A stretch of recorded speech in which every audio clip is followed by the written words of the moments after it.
everybody, this is Anne and welcome back to Painting Big. So today in our fifth color theory video, I'm going to talk about neutrals. How do I use them? How do I tweak them? What they're good for. Alright, let's get to it. Alright, neutrals. So, a lot of people think about neutrals as being like black, white, and gray, and that's certainly true. But many browns also fall into this category, as does cream. And you can see the use that I've gotten out of these on Kitty Cat. So we've got a pretty complex color scheme if we look here at Kitty Cat.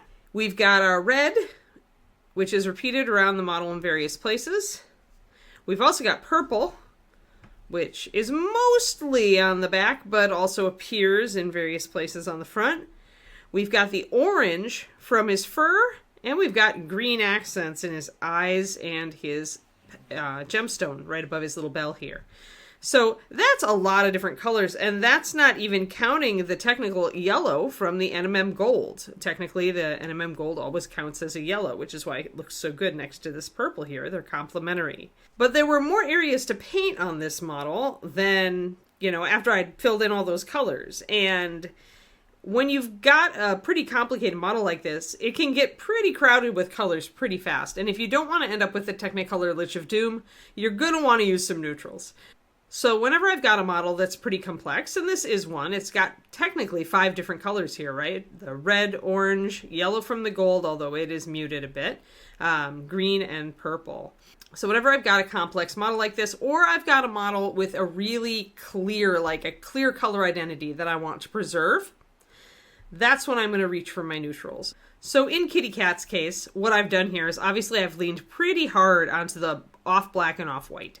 So I've got the black pants. Technically the fur has a little bit of blue in it. You can probably see that, especially next to the orange. It just, the side effect is making orange look brighter, and we'll talk about subtle use of color in neutrals in a moment. And then I've got the brown here of his leather bracers, his straps, and his belt. And then I've gone with an off-white, which counts very much as a neutral, not only for his paws and feet, but here for his shirt and his sash. In order to break up the darks and lights. And that's the useful thing about neutrals, is they don't really clash with anything, and they come in a range of values. So if you need a light neutral, you can reach for a cream or a light gray or a white. And if you need a dark neutral, you can go with a dark gray or a dark brown or a black. Or even an off blue-black, as I did up here. As long as it's close to gray and it doesn't have a clear color identity, you can count it as a neutral. And not having a clear color identity is kind of what defines a neutral in my mind. Because if you can look at a color and say, oh, that's orangey, instead of, oh, that's brown, then you're not really dealing with a neutral. And here, let's look at an example of that. So this is a brown, and this is why all browns are not neutrals. If you look at Harvest Brown, you might say, oh, it's a brown, or you might kind of hesitate and go, wow, that's very, very orange. That's really an orangey brown. Super orangey, as a matter of fact. Wow. If you can do that, if you can look at a color and say clearly, oh, there's a lot of orange in that, it's not a neutral. If you can look at a gray and say, oh, there's a lot of blue or purple in that, then it's not a neutral. Now, that's not to say you can't take a neutral brown and use one that's maybe just a little more orange or a little more yellow or a little more red. That's absolutely fair game, and we'll talk again about that subtle shifting of colors in just a second. So now I want to show you a couple of models that I have here that have very clear, very strong color schemes that I've chosen to use neutrals with in order to build out the model. You gotta back up on this guy. This is Cave Troll. He has a very strong green and purple color scheme, and you can see that I've actually gone for the full secondary with the orange, green, and purple, because he's got very orangey hands and feet. When I had to look at what to do here, a lot of people maybe would have thrown a red belt on here or something. Like a lot of new mini painters, they would see this and they're like, oh, I've got to put another color here. But it's far more effective if I just go for like the dirty pelt and the muddy brown leather, and then this is the bone flask that he's got, so I'm going with an off-white for that bone. It's far more effective to do this than to splash another color on here because I'm going for that strong secondary color scheme. Anything else is going to just look a little odd and out of place, especially because it's down here on the lower part of the model. We really want to keep the attention up here, right, where the drama is, the threat and the drama of the model. We don't want everybody just looking at the loincloth. So I've chosen to go with a very dirty off-white, the bone color, and the very tawny, dirty pelt, along with a darker brown belt. And the result is that it just kind of like melts in. It just kind of goes with everything, especially because brown itself is considered to be a muted orange as far as color scheme goes. So then we've got the orange and the brown, they just kind of harmonize together. They're doing pretty well together. So instead of making a really kind of catastrophic decision, I made something that works with the whole color scheme and still kind of blends in and it doesn't clash with anything. And that's one of the things that neutrals are good at. If you choose the right neutral, it's not going to clash with anything on your model. So it gives you more color slots, more opportunities to put different hues on your model without going with bright colors that might clash with what you've already got. So let's look at a different model. I'm going to very strategically place my finger on this one because she's not safe for work, but she is if I put my hand there. So this is Sacrifice. She was my entry for the last Crystal Brush competition that ever happened. She's got a very strong purple and yellow color scheme. Even the metallic gold goes with the yellow of the embroidery here. And I've got a tiny little accent color in this turquoise, but otherwise very much yellow and purple down to her eyeshadow. And everything else I've gone with is neutral because I want to preserve that. So I've got the brown skin, which is very much a neutral. I've got the black hair. I've got this cream buff kind of armlet. I wanted something lighter so it would contrast with the purple and the shadow here. And so you could see it and also contrast enough with the skin. And then the little claw here, very much an off-white, so still neutral. So when you've got a model with a really strong color scheme and you want to really punch that color scheme up, don't just go chasing around looking for random colors. If I would have made these arms like a different color, if I would have made them turquoise, it would have been way too flashy and weird. Wouldn't have looked good at all. If I would have gone with a different color of purple, I maybe could have done that. I maybe could have gone with a purple black. That wouldn't have been a bad call as long as it was really close to black and thus red more like a neutral. Otherwise, it's just popping more different purples on the model and they might have tended to blend in with each other. So that's an example of a very strong complementary color identity scheme as opposed to the triadic scheme that the troll had. But again, the same way we're reaching for neutrals, right? And with the complementary scheme, since you only really have 2 strong colors instead of the 3 that the troll had, you're using different kinds of neutrals, right? Using a lot more neutrals. A lot more space is covered by neutrals. But she isn't boring at all. So never think that just using a 2-color scheme plus neutrals is going to be boring. Like, it absolutely doesn't have to be. All right. So let's talk about getting clever with your neutrals. So let's get a couple of different red, yellow, blue schemes here. All right. So this is a little D&D figure that I painted for a game that I was doing during the pandemic. One of my favorite little characters.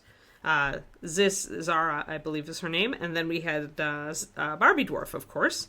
So both of these characters are using kind of a clever use of neutrals, which is when you sneak colors that work with your color scheme into your neutral colors. So in the case of Barbie Dwarf, she has blue added to her steel color. Otherwise, she's using a red, yellow, blue scheme, right? So she's using actually a pink, yellow, blue scheme. Same thing. And then Zara here actually has blue-black. She has blues snuck into her black. If you look at the highlights on them, they're very blue. So this is using Nightmare Black, which is a Reaper color that looks black if you just put it on straight, but if you add white to it, it comes up very blue because it's got a very, very heavy front load of blue pigment in it. If you added white to it, you get more of this blue color, and you can really see it on the back of the boots here. As well as the handle of the sword, and even the highlights on her hair. So what I've done then is, again, I've got a model, both of these models have a very strong red-yellow color identity. With Barbie Dwarf, the red is a pink, but it still counts as a red. And with Zara, you've definitely got the red and the gold going on as far as the red-yellow. So to finish that triadic scheme, I didn't want to use an overt blue, although I did use a touch of it here on her jewel. And again, adding white to the black definitely brought up this blue here on the sword hilt. But in general, I wanted it to be present, but just a little more subtle, so that these two colors were the primary scheme, and the blue is a lot more sneaky.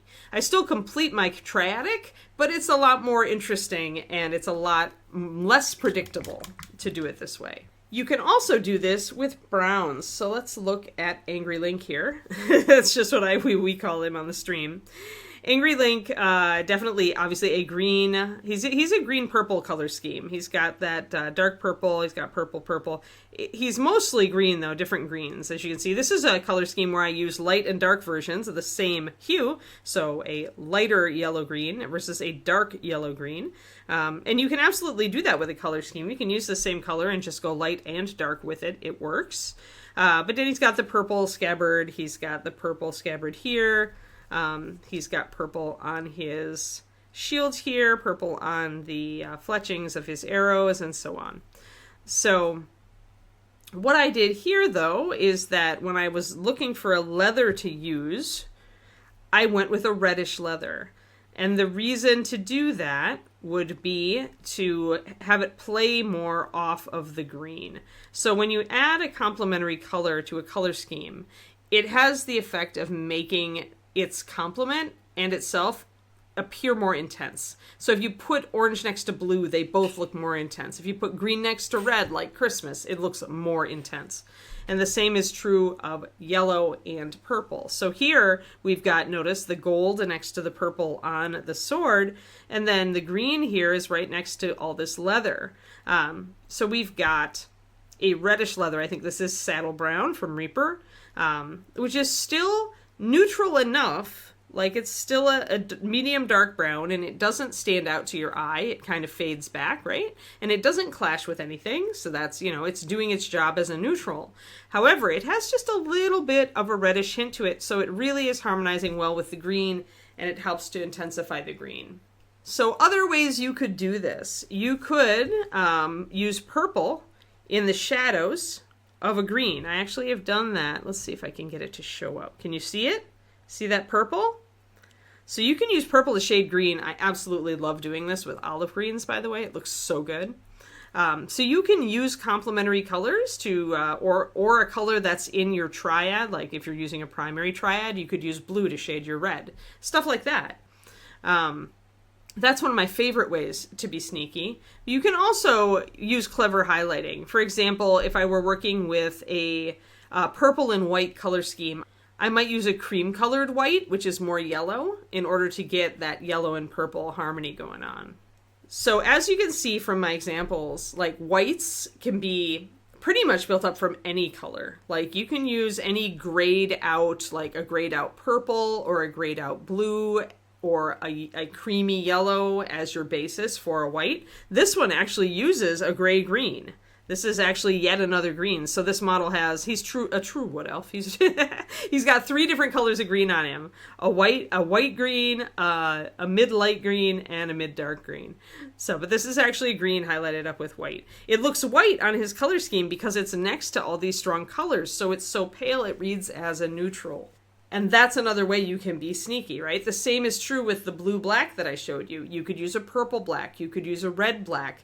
You can use all these kind of colors if you use them very cleverly and add a little more pizzazz, but to the casual glance, it's still going to read as black or it's still going to read as white. And it's only when people get close and you really point out what you've done that they notice. Now, given I am a sneaky painter, I am not like Luca and some of those other guys who are really punchy and really like to smack you in the face with their contrast and with their colors.